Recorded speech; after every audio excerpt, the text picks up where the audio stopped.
MLA Sandra Venkata వీరయ్యపై మాజీ DCCB chairman మువ్వ విజయబాబు విరుచుకుపడ్డారు. గత 2 నెలల నుంచి మాజీ ఎంపీ పొంగులేటి శ్రీనివాసరెడ్డిని అధికార పార్టీ నాయకులు తిట్టే కార్యక్రమం పెట్టుకున్నారని విజయబాబు విమర్శించారు. సత్తుపల్లి నుండి పాలేరుకు పంపే వరకు ఊరుకునేది లేదని ఆయన ఎమ్మెల్యే సండ్రను విమర్శించారు.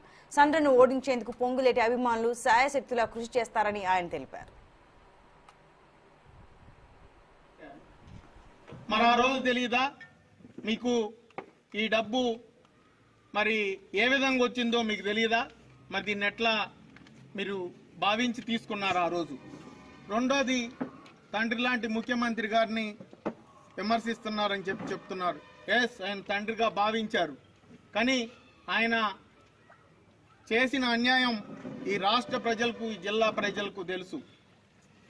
నువ్వు మాట్లాడే ముందు గురిజంద సామెతలాగా ఎన్టీ రామారావు గారిని నేను తిట్టలేదని చెప్తా ఉన్నా. చంద్రబాబు నాయుడు గారిని నేను ఆ పార్టీలో నుంచి వచ్చినా కూడా ఏమీ తిట్టలేదని చెప్తా ఉన్నారు. మీరు చంద్రబాబు నాయుడిని తిట్టిన దానికంటే కూడా ఆనాడు ఈ జిల్లాలో మహాకూటమి రూపంలో కాంగ్రెస్, తెలుగుదేశం, కమ్యూనిస్టులు కలిసి పోటీ చేస్తే వాళ్ళందరినీ మోసం చేసి కేసీఆర్కి తెలుగుదేశం పార్టీని అమ్మి చంద్రబాబు గొంతు కోసింది నువ్వు కాదా అని ఈరోజు మేము అడుగుతా ఉన్నాం. ఆర్థిక సాయంతో